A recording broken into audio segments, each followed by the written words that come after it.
Vamos preparar. Hoje nós vamos falar em cima de João, capítulo 14.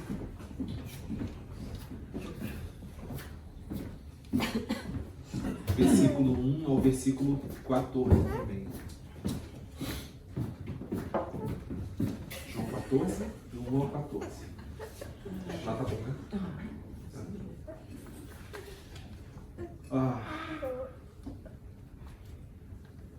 Vamos lá.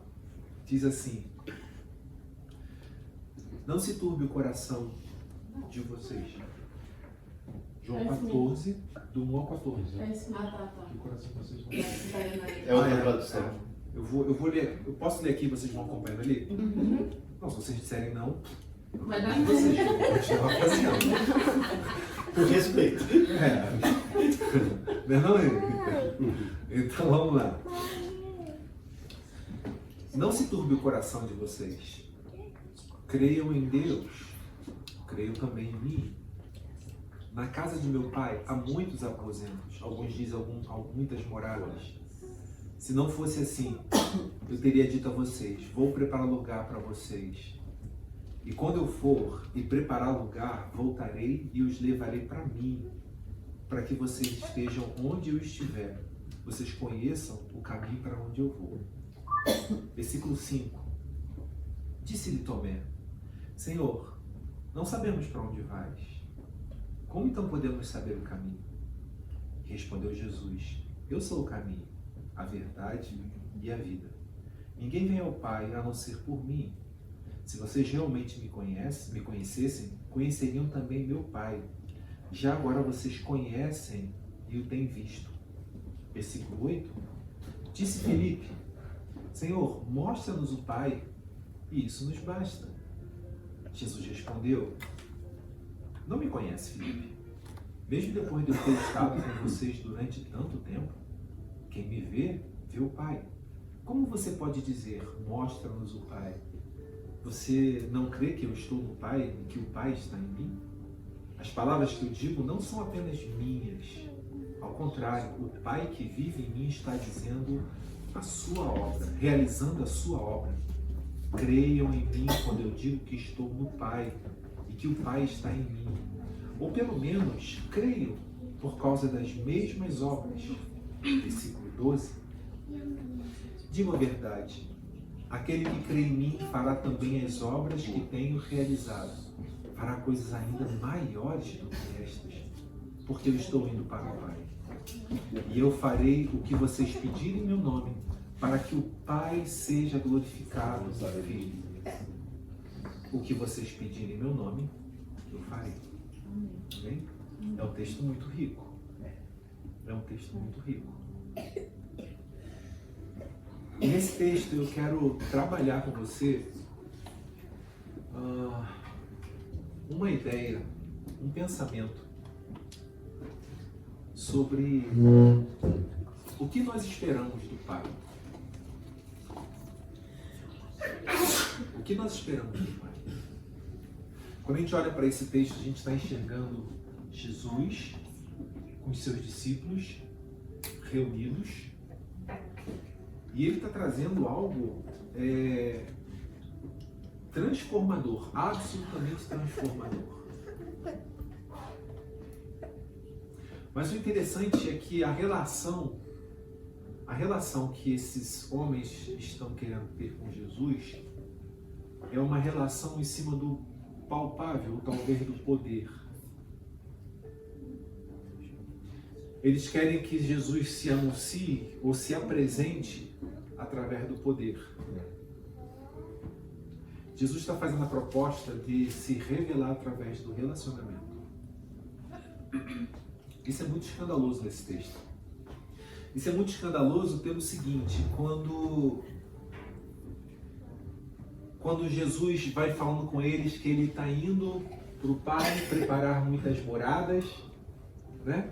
Pai, vou preparar muitas moradas, vou preparar muitos lugares para receber vocês, tal, aquela coisa toda. E aí também, então, no versículo 5, também então olha para ele e fala: Senhor, não sabemos para onde vais. O Senhor está dizendo para a gente que o Senhor vai voltar, vai para o Pai, vai preparar muitas moradas, né? Ele nem fala que vai para o Pai. Ele fala, na casa de meu pai há muitos aposentos, se não fosse assim eu não teria dito a vocês, vou preparar lugar para vocês. Né? Então ele diz, na casa do meu pai há muitos aposentos.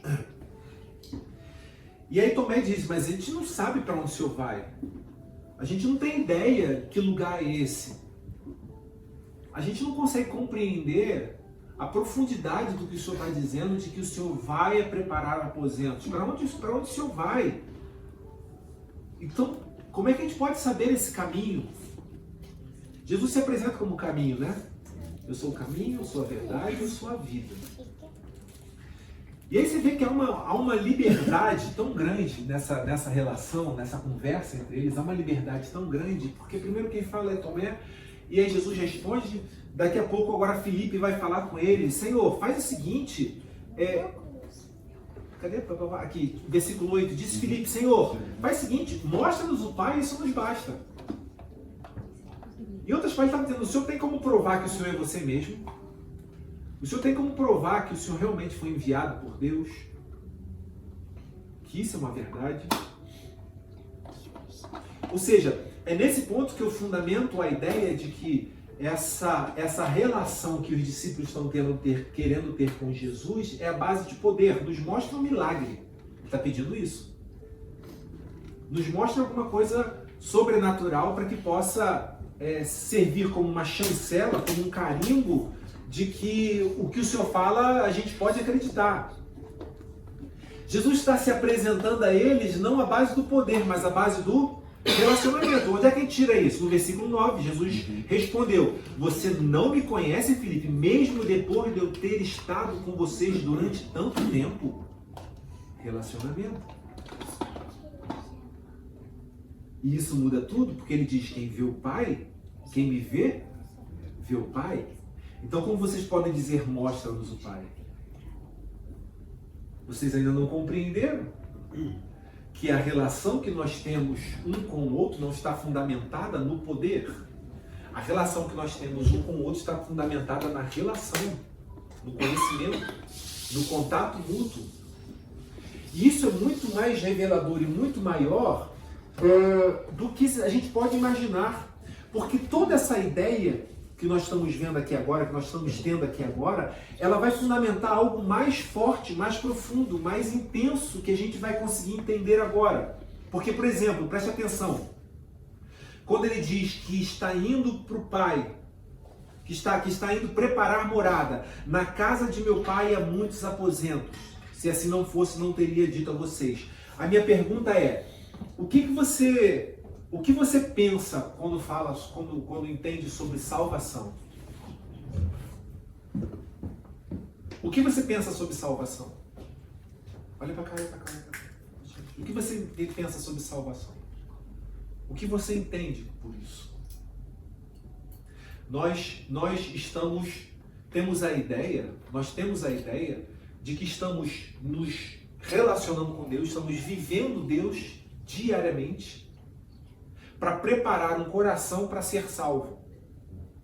E que futuramente nós vamos desfrutar a salvação na eternidade com Cristo. Amém? Não é isso? Geralmente a gente pensa.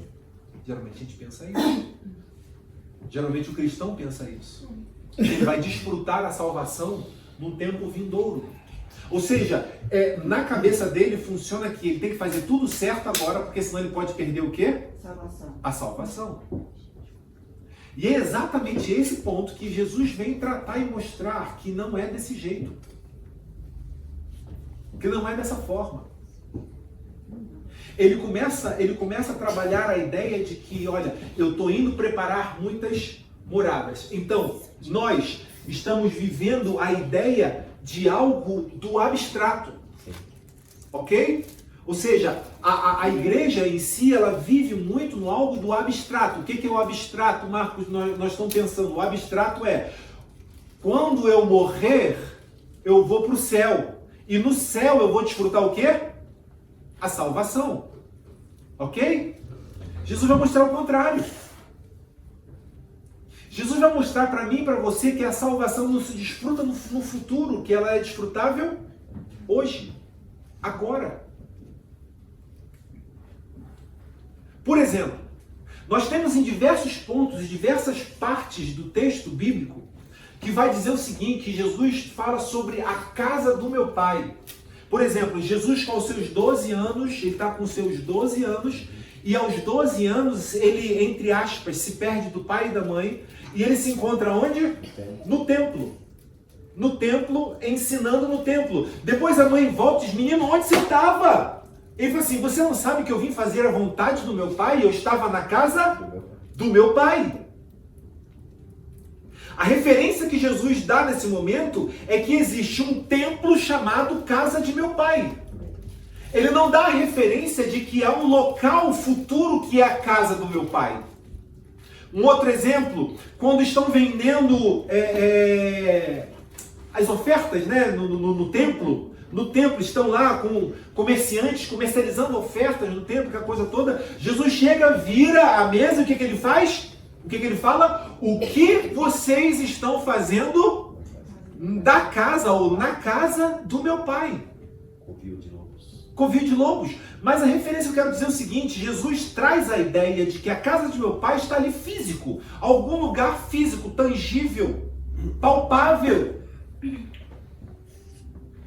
Quando a gente olha para o Antigo Testamento, você vai ter várias ideias sobre o tabernáculo, que estava representando a casa do Pai.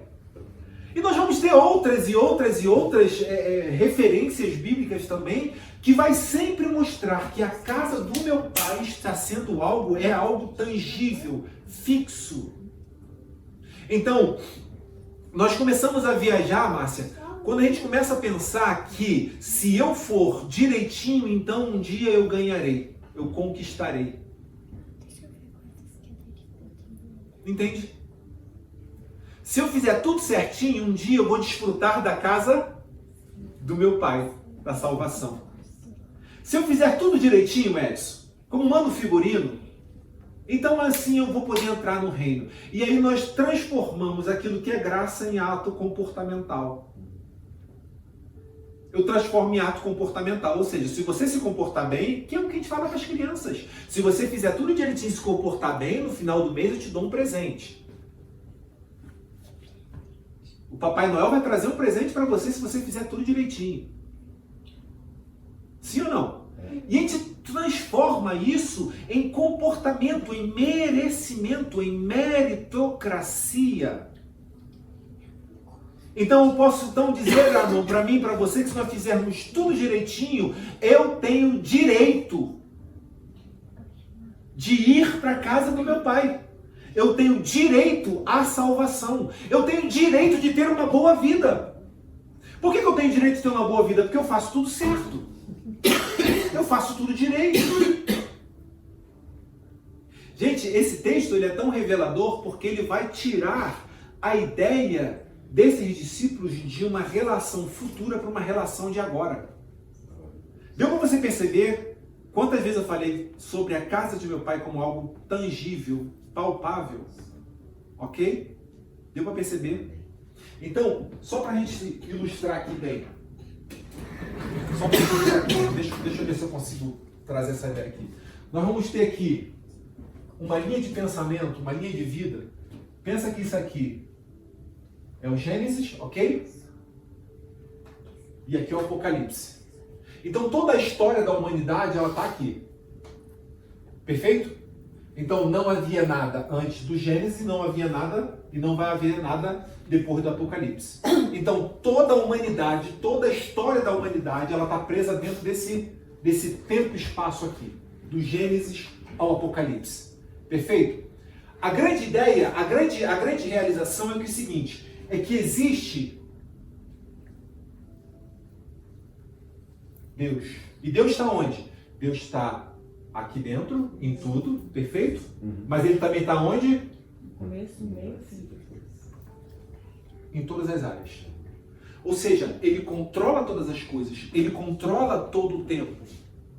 Então, quando a gente começa a pensar sobre a relação com Deus, ela vai ser apenas quando esse tempo meu acabar, e aí eu posso chamar isso aqui talvez de céu, e eu não estou descartando o céu, ok? Não estou descartando o céu. Eu só estou dizendo que o que Deus está trazendo para esses discípulos agora não é um relacionamento após morte. Não é um relacionamento com você onde você vai desfrutar uma eternidade depois que você morrer, se você quiser tudo certo. O que Deus está tentando e o que o Senhor está trazendo para as nossas vidas e construindo a nossa vida é que, Márcia, não é o que você faz, de certo ou de errado. É a graça e a misericórdia de Deus que vai fazer com que eu e você tenhamos acesso ao coração do Pai. Ah, então, Léo, quer dizer que de qualquer jeito eu posso viver de qualquer jeito? Não! A gente não pode viver de qualquer jeito. Mas não é o ato de não viver de qualquer jeito, não está dizendo que eu faço isso por obrigação. Há algo dentro da gente que vai ser mudado, que a gente vai entender aqui. Há algo da gente que vai ser transformado. Lembra de mudança e transformação? Há algo da gente que vai ser transformado. Não é uma mudança não é uma mudança temporal.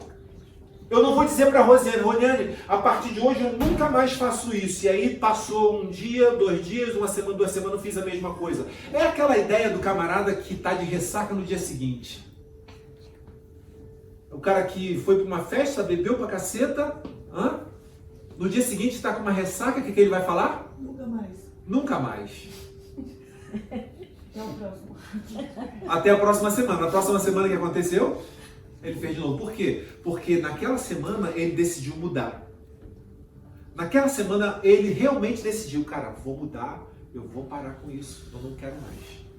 E aí passa um tempinho e fez de novo. Por quê? Porque foi uma mudança. Mudança é algo comportamental. Quando a gente fala sobre uma transformação, se chama no grego metanoia, que é mudança de comportamento, mudança de atitude, mudança de mentalidade, mudança de princípio. São as mudanças que fazem da nossa raiz. Então, quando eu penso em mudança, mas pautado nessa metanoia, chama-se transformação. O que é transformação? Transformação quer dizer que vai nascer uma Milena que nunca existiu antes. É essa a mágica que Deus faz. É a maravilha do relacionamento com esse Deus que nós temos. Que Ele pega a Drica e faz com que a partir dele nasça uma Drica que nunca existiu antes. Então, se essa Drica que nunca existiu antes, o que ela fazia antes deixa de ser porque agora há uma nova criatura. E que a gente vai falar isso mais à frente quando a gente estiver falando sobre o pré-batismo. Sobre a nova criatura, nova criação. Tá dando para entender até aqui? Tá, gente? Perfeito. Ok. Então, deixa aqui por enquanto. Então, a gente vai entrar aqui agora quando ele fala assim. Olha só, quando ele fala assim, Tomé disse, Senhor, não sabemos para onde vais, como podemos saber o caminho? Versículo 6, ele diz, respondeu o Senhor, eu sou o caminho, eu sou a verdade, eu sou a vida. Aí ele fala, ninguém vem ao Pai a não ser por mim. Se vocês realmente me conhecem, me conheceriam também. Amém? E depois ele disse, Filipe no 8, Senhor, mostra-nos o Pai, isso nos basta. Não entendeu nada. Jesus falou. Não entendeu nada. Parece quem? Parece muitas vezes? Nossa. A gente. Não, eu. Parece a gente. Porque a gente continua muitas vezes, sabe, Márcia, se debatendo na vida que a gente não entendeu. A gente não entendeu. A gente continua vivendo essa vida sem entender a profundidade do Senhor. E agora que vem que eu quero mexer com você. Lembra quando ele fala, eu estou indo preparar muitas moradas? Você acha que Jesus estava dizendo, falando simplesmente que estava indo preparar o céu? Se o céu já estava preparado? O que ele estava indo preparar no céu? Eu estou indo preparar muitas moradas. Estava em obra? Marcos? Estava em obra o céu? Por acaso Deus foi pego desprevenido, dizendo, caraca, é muita gente que vai ser salva e Jesus volta, porque a gente tem que meter a mão na massa aqui que... Você está entendendo? Ou ainda assim, se não, vamos conjecturar aqui, vamos viajar aqui. Ainda assim que não tivesse preparado nada, você acha que apenas uma palavra de Deus não seria o suficiente para criar todas as coisas? Então que tipo de morada é essa que Jesus está falando que está indo preparar? Que tipo de local é esse? Pensa comigo se você não pensou sempre que isso era o céu. Ele está indo voltar para o céu, preparar lugar para nos receber no céu. Sim ou não? A minha pergunta para você é a seguinte: você acha que Deus quer que a gente vá morar com Ele? Ou você acha que Deus quer vir habitar aqui entre nós? Pense comigo. No Jardim do Éden, todos os dias, quem vinha até Adão ter relacionamento com ele? O Pai. O Pai, todos os dias, na viração do dia, vinha falar com Adão e caminhava junto com Adão.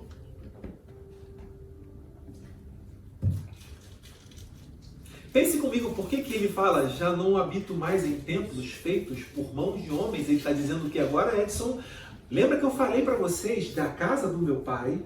Nas vários versículos que eu falei, Jesus falando, lembra que eu falei para vocês da casa do meu pai, dos vários versículos que eu amarrei aqui, o que vocês estão fazendo da casa do meu pai, não sei o quê. Aí ele está dizendo agora, Marcos, para mim, para você, alguma coisa vai acontecer, alguma coisa vai trazer e acontecer que eu não preciso mais ter referência de casa do meu pai como se fosse tijolo, cimento, teto. Eu estou indo preparar o lugar. Que lugar é esse? Você já consegue perceber? Ele está indo para a cruz do Calvário. E na cruz do Calvário ele vai morrer. E na cruz do Calvário depois ele entrega o seu espírito e diz para o Pai, está consumado. A obra está feita. Aquilo que eu fui e disse para vocês que estava indo preparar lugar, agora eu estou dizendo, está feito. Está pronto, está acabado, a obra já foi feita e agora a casa do meu pai não é mais telhado, parede, janela, porta. A casa do meu pai agora se chama Rosiane. Glória a Deus. A casa do meu pai agora se chama Márcia. Glória a Deus. A casa do meu pai agora somos nós. Então, quando a gente pensa que Jesus está dizendo, vou preparar lugar para vocês, nós estamos pensando no céu. Jesus está dizendo sobre a crucificação, sobre a morte, sobre a ressurreição e preparou lugar agora, morada, para o Pai habitar em nós. Glória a Deus. Coisa que antes nós não poderíamos. Por quê? Porque estávamos vivendo no pecado. Porque estávamos abraçados ao pecado. Mas agora a gente começa a entender, Edson, o que representa isso? O que ele está lançando para esses discípulos? O que ele está mostrando para esses discípulos de uma forma tremenda? Por isso que ele diz para esses discípulos agora, sabe, discípulos, meus queridos, eu sou o caminho, eu sou a verdade, eu sou a vida. Diga, são 3 passos que ele está ensinando para esses discípulos para entender que agora vocês não vivem mais sozinhos. Que agora você não vive mais sozinha. Que agora há alguém que habita no seu coração. Que a obra foi feita. Que aquele que foi abrir e preparar lugar, já preparou, Rio. Glória a Deus. Já está completamente preparado. Então agora ele vai dizer para mim e para você, sabe o que? Eu sou o caminho. O que é o caminho, Márcia? É quando eu não entendo muito bem ainda. É quando eu estou olhando para isso aqui e dizendo e perguntando talvez para o Senhor, como também perguntou, que caminho é esse? Eu não consigo entender que caminho é esse. Eu não consigo compreender como é que é esse caminho.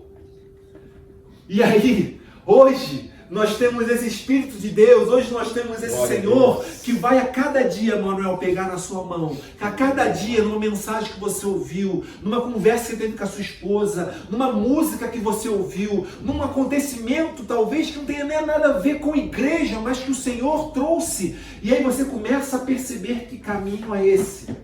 Você começa a perceber que aquilo que nós estamos vivendo, que aquilo que nós estamos praticando todos os dias, não faz muito sentido com o que eu estou começando a entender e ver sobre caminho. O que antes na minha vida era apenas uma estrada, nesse caminho, Márcia, Deus vai mostrar para mim e para você que vai chegar uma hora que tem uma bifurcação, né? Sim. Que vai chegar uma hora que tem uma bifurcação, direita ou esquerda. Acredite, Ele não vai pegar na sua mão e te arrastar Oh, Deus. para dizer, é por aqui. Ele não vai fazer isso. Por quê? Porque eu estou começando a entender do caminho. E ainda que, Milena, eu e você peguemos a estrada errada, acredite, esse Pai é tão maravilhoso que lá na frente, depois de mais um tempo de caminho, eu sou o caminho, Ele vai apresentar uma outra bifurcação. Então a decisão, Marcos e Sandra, que nós tomamos, não é uma decisão emocional ou comportamental. É uma decisão madura. É uma decisão que eu comecei a conhecer. Não através do poder, mas através do relacionamento. Tá dando para entender? Glória a Deus. É através do relacionamento, Drica. Quanto mais eu ando no caminho, mais eu conheço. Quanto mais a gente vai caminhando e ouvindo aquilo que tem que ser, mais eu conheço, até que chega um momento que esse caminho que tantas vezes eu peguei que vim para cá, começa a não fazer mais sentido. Começa a não fazer mais sentido, né, amor? Começa a perder a graça. Começa a falar assim, cara, não é mais isso aqui não. Eu já senti isso. Sabe? Ninguém falou para você, não pode, não pode, não pode, não pode. Ninguém falou isso para você. É o Espírito Santo de Deus que completou a obra, né? Jesus que completou a obra, que transformou a casa de meu pai numa casa bonita como essa, e falou assim, agora filho, vamos no caminho. Pronto. Ramon, Jesus, o Espírito Santo, está andando com você todos os dias. Oh, Deus. No certo ou no errado. Fazendo besteira ou não. Talvez alguma outra pessoa diz, ah lá, o Ramon agora está indo para a igreja, mas não está adiantando nada. Né? Sabe que Jesus está olhando para essas pessoas fazendo o quê? Deixa eles. Porque eles nem sabem que eles estão no mesmo caminho, precisando mudar de direção. Glória a Deus. E aí a gente está junto. Sabe, Rosana, eu estou aqui andando. Talvez você olhe a minha vida no dia a dia, você possa falar assim, cara, como é que esse cara pode pregar? Glória a Deus. Ele é até bonitão, mas ele...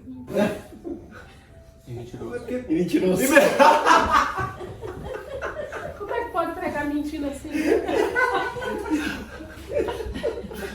Botei na marca do pênalti na mão. Não, eu sou.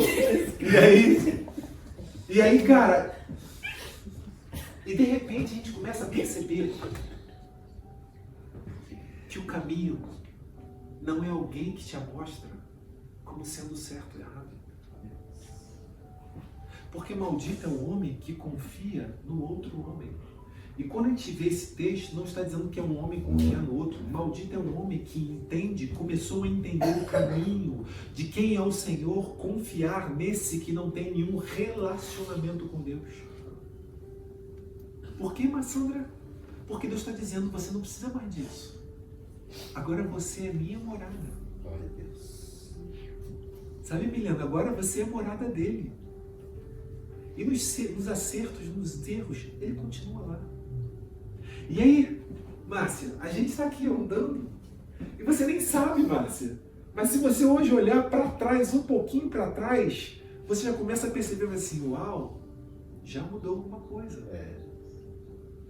Ninguém te comprou. Apenas o Espírito de Deus está no caminho.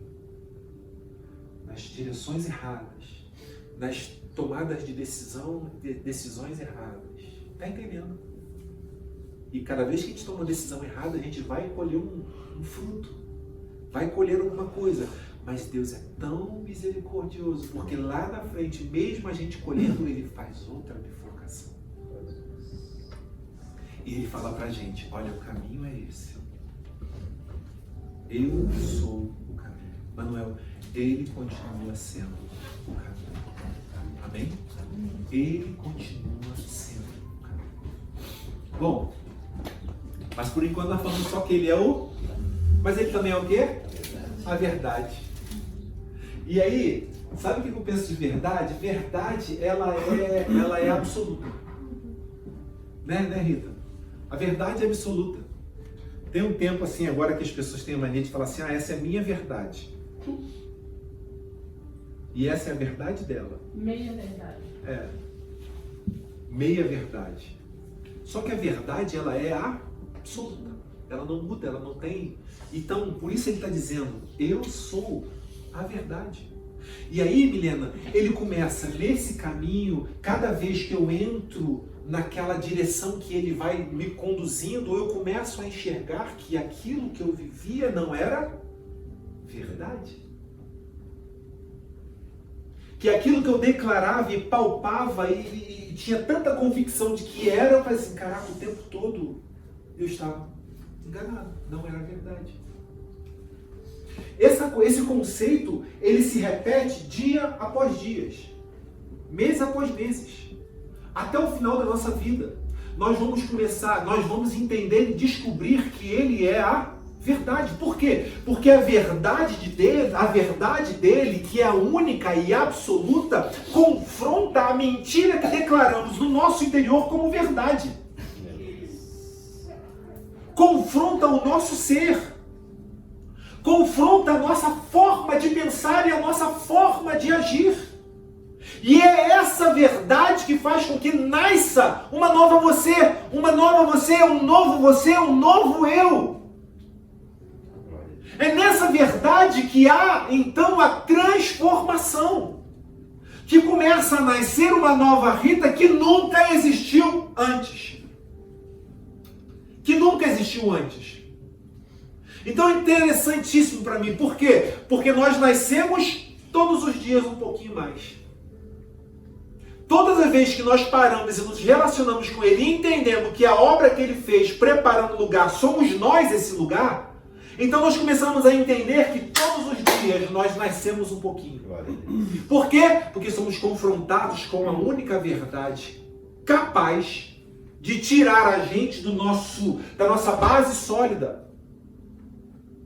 E Ele mostra pra gente, Rosiane, você está na sua base sólida de vida. Você consegue enxergar isso? Sim, Senhor, eu estou aqui na minha base sólida. São os valores que minha mãe me deu, são os valores que meu pai me deu, são os valores que eu recebi de amigos, são os valores que eu recebi de coisas ruins que me ensinaram alguma coisa. Senhor, eu estou aqui, esse é o meu caráter.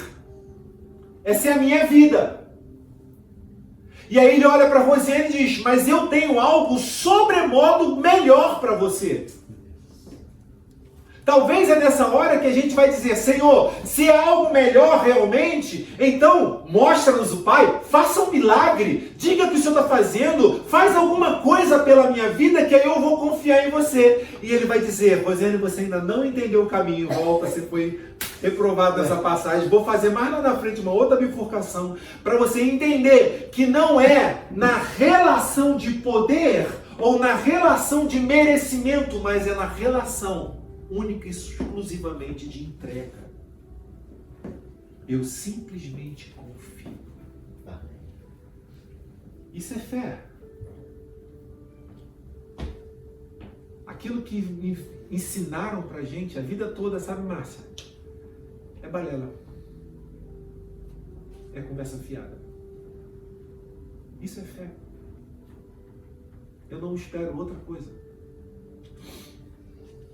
Deus não tem que provar nada pra gente. Deus não tem que ser nada pra gente. E aí ele faz esse ensinamento, ele dá esse ensinamento pra gente, mostrando que a vontade dele então é o quê? Boa, agradável e perfeita. E quando eu entendo isso, que a vontade dele é boa, agradável e perfeita, maravilha. Porque agora eu sem medo, sem esforço, sem eu ter que me rasgar ou sem eu ter que ouvir alguma coisa dos outros, eu simplesmente consigo fazer assim. Eu mudei de caminho, eu mudei de estrada, fica até arrepiado, eu mudei de caminho, eu mudei de estrada, eu mudei porque Ele me mudou. Eu mudei porque Ele me ama. eu fui transformado pelo Espírito Santo de Glória a Deus. Deus. Porque é Ele que faz a obra Glória a Deus. perfeita em nós. Amém. Amém? Quantos estão entendendo isso? Amém. Glória a Deus. E no final, ele vai dizer o seguinte, Rita, eu sou também o quê? A vida. Porque primeiro ele é o quê? O caminho. A gente já entendeu isso? Entendeu isso? Amém. Foi? Ele também é o quê? Ele é a verdade. Você entendeu isso? Tem que entender esses conceitos direitinho. E aí o terceiro ponto, ó. E aí o terceiro ponto, ele é o quê? A vida. Você consegue entender, pensar o que seria a vida? Pronto. Agora eu vou ligar isso ao que nós falamos lá no início, que aí vai fazer total sentido.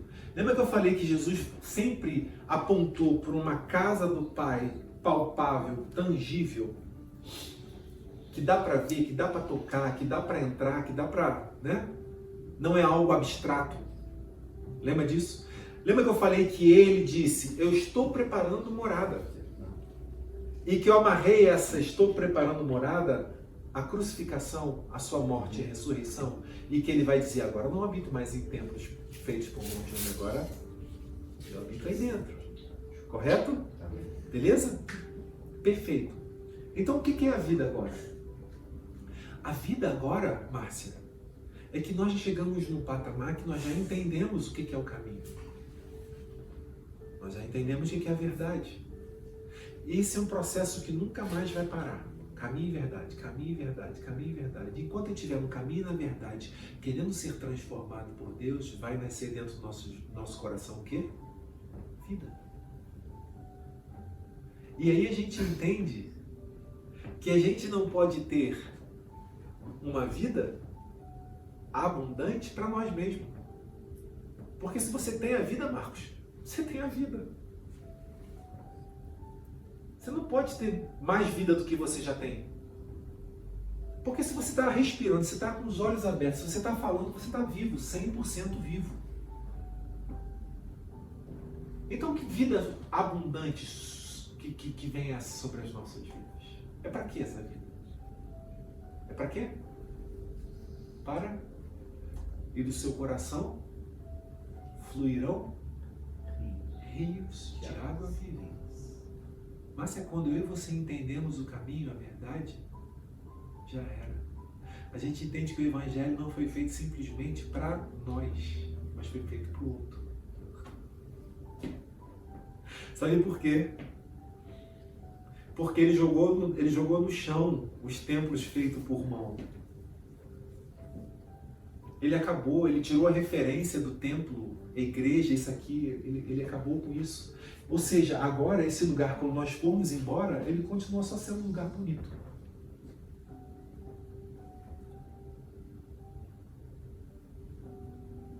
Porque ele não habita mais aqui. Ele habita onde agora, Rosilene? Não, Rosiane. no coração. Então o que isso quer dizer? Que onde você estiver, Jesus está comigo. não só isso. Não sou. Que Jesus está contigo para quê? Por quê? Lembra que as pessoas procuravam o templo para encontrar Deus? Quem você acha que as pessoas vão procurar hoje para encontrar Deus? Deus continua querendo um local tangível, palpável, para que aqueles que estão sedentos encontrem água. Para que aqueles que estão famintos encontrem comida, pão. Por isso que ele vai dizer, nós vamos ver, eu acho que em Atos, que falam sobre os cristãos pela primeira vez, falam sobre cristãos. Por isso que em Atos dos Apóstolos vai haver a primeira vez a palavra chamada de cristãos.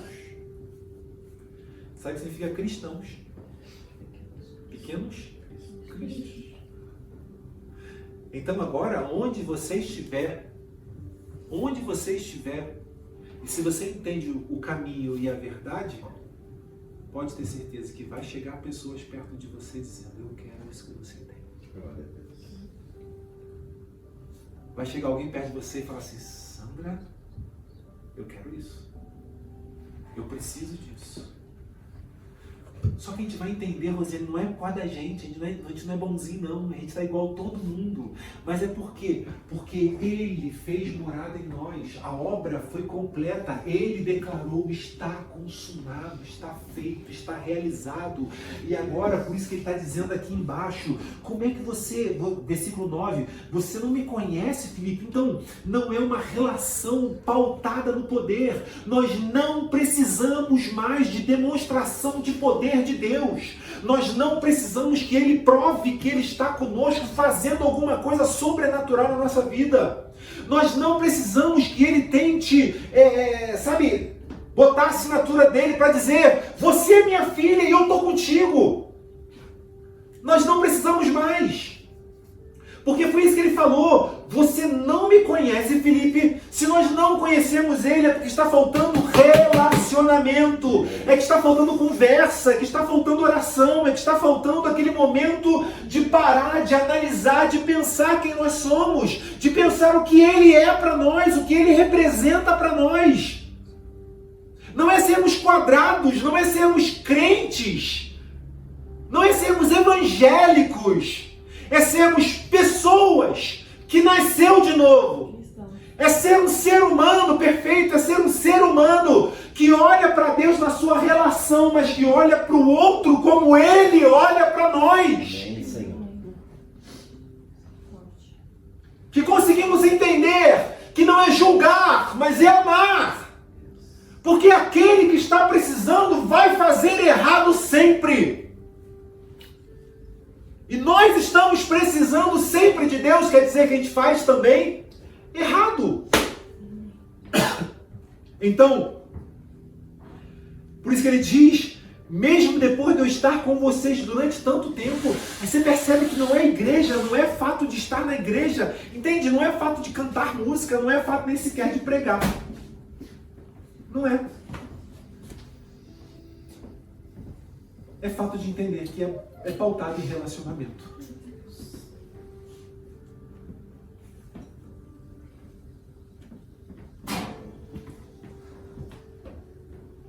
Por isso que ele diz, quem me vê, vê o Pai. Como você pode dizer, mostra-nos o Pai? Talvez esteja perguntando para mim, para você, para a gente. Como é que vocês podem dizer, Senhor, se Tu estás na minha vida, mostra-me. Tenho certeza que o Senhor está comigo, Deus. Olha o que está acontecendo na minha vida. Onde o Senhor está, ó Deus? E Ele está dizendo para mim e para você, Sandra, cara, como é que você consegue perguntar isso? Você, tanto tempo que eu estou contigo, você ainda não compreendeu. Não percebeu. E no versículo 10 ele diz, você crê que eu estou no Pai e que o Pai está em mim? As palavras que eu digo não são apenas minhas palavras. Ao contrário, o Pai que vive em mim está realizando sua obra. Eu acho tão lindo, gente. Ele diz, creiam em mim quando eu digo que estou no Pai e o Pai está em mim. Ou pelo menos creiam por causa das mesmas obras. E aí, Márcia, ele vai botar a gente num rabo de foguete agora. Vai botar a gente numa rascada. Sabe por quê? Porque agora vem outra coisa que eu achei assim e eu vou terminar com isso. Vocês sabem que eu não paro de falar. Diz assim no 12. E digo a verdade. Se fosse no dia de hoje para adolescente, eu ia falar assim, vou mandar um papo reto. E digo a verdade. Aquele que crê em mim, quantos creem nele? Amém. Amém? Vou fazer essa pergunta novamente a você pensar. Quantos creem nele? E eu vou fazer novamente para você pensar. Porque ele diz o seguinte, até Satanás crê. E estremece. E estremece. Então eu vou te perguntar, quantos creem em Deus? Crer significa relacionamento. Intensidade de relacionamento. Profundidade de relacionamento. Porque eu posso apenas dizer, eu acredito em Deus. Eu acredito em Jesus.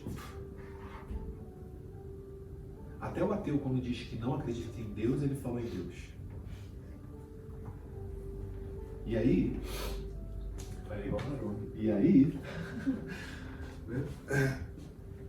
ele diz, aquele que crê em mim fará também as obras que eu tenho realizado. Preste atenção. Ele não diz que fará as mesmas obras.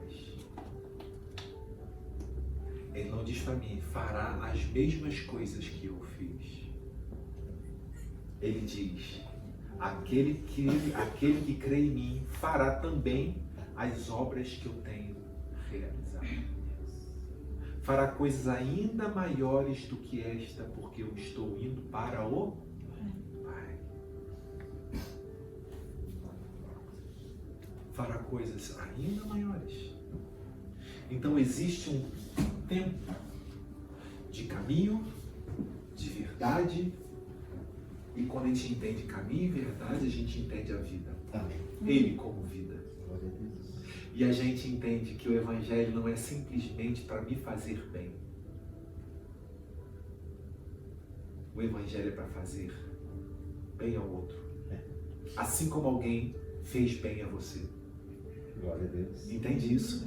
Por isso que ele diz agora, Rosiane, se você entendeu todo esse processo e todo esse princípio, sem esforço, porque você foi transformada, você fará coisas maiores. E a gente não faz porque a gente é crente. Entende isso? A gente não faz porque a gente é da igreja. Ou a gente não faz porque o Léo falou que tem que fazer. A gente não é isso. Entende, Manuel? A gente não faz porque a igreja falou que tem que fazer. A gente faz por quê? Porque agora nós somos assim.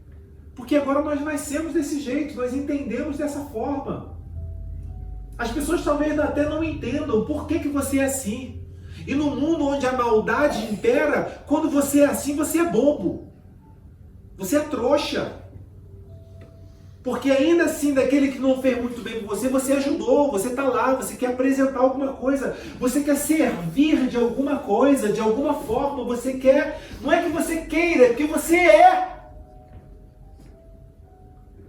É porque você é. E por que você é? Porque Ele é. E nós então parecemos com aquele que é. Glória a Deus. Porque Ele se diz, eu sou. E a partir do que Ele é, então você e eu somos também. Porque a natureza é a mesma. Porque a raiz é a mesma. Porque a seiva que passa pela nossa vida vem dEle. E a partir dEle e por Ele são feitas todas as coisas no céu e na terra. Por isso que agora, quando a gente olha para um povo que está perdido, continua dizendo, nós estamos aguardando ansiosamente os filhos de Deus, que se revelem os filhos de Deus. Presta atenção. Quando esse versículo diz que a ardente expectativa da criação aguarda a revelação dos filhos de Deus, ele não está dizendo, esse versículo, que aguarda o grupo de vida, que aguarda a nova vida, a presbiteriana, a batista. Não, está dizendo simplesmente o seguinte, nós estamos aguardando quem andou pelo caminho, que conhece a verdade que hoje tem transbordado vida. Nós estamos aguardando essas pessoas. Nós estamos aguardando esse povo que consegue vir aqui, que consegue impor as mãos, que consegue orar, que consegue ter revelação, ministração, que consegue ter a unção de Deus, não para si, mas para o outro. Amém. Porque eu entendi que o Evangelho não é para mim, gente. Senão não faz sentido isso aqui. Eu anos atrás dirigi uma igreja. Tinha muita gente lá.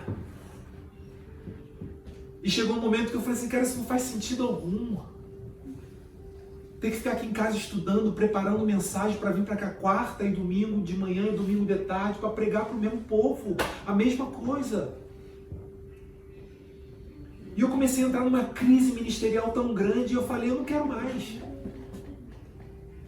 Não quero mais, eu não quero mais ter que gastar meu tempo com isso para ficar pregando para a mesma gente todo o tempo todo. E dentro dessa maior crise que eu tive na minha vida, eu fui direcionado a participar de um congresso E fui para Goiânia, né? E fui para Goiânia, perto da igreja do Ratinho, Praça do Ratinho. Conhece mais ou menos? Praça do Ratinho, tinha uma igreja ali, grandona ali, bem na Praça do Ratinho. E fui lá, uma semana de estudo. E uma semana que eu falei, é isso. Foi onde eu ouvi pela primeira vez o Paulo Gustavo. Paulo, eu sou fã desse cara. Primeira vez eu ouvi aquilo, eu falei, caraca, existe. Voltei para a igreja. Passei um ano preparando aquele grupo. Um ano ensinando, um ano falando. E nós morávamos, a igreja era num lugar bem humilde, né? E eu fui levar o pessoal a dizer o seguinte, nós nos reunimos aqui. Porque o propósito não é a gente, agora o propósito é lá fora, é a nossa comunidade. Oh, Deus. Pronto. Me encontrei, Amém. encontrei o Evangelho, encontrei o caminho, encontrei a verdade. E a partir daí, Rita, eu recebi vida. Amém.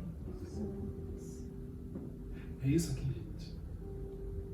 Se isso fosse um lugar pra gente se reunir, pra gente ficar besta, tá chegando mais gente, uau, tá cheio.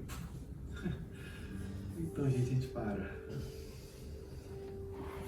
Esse ramo precisa ser um lugar onde nós entendemos, nos fortalecemos. Porque não é o grupo de vida que vai fazer diferença na Suíça.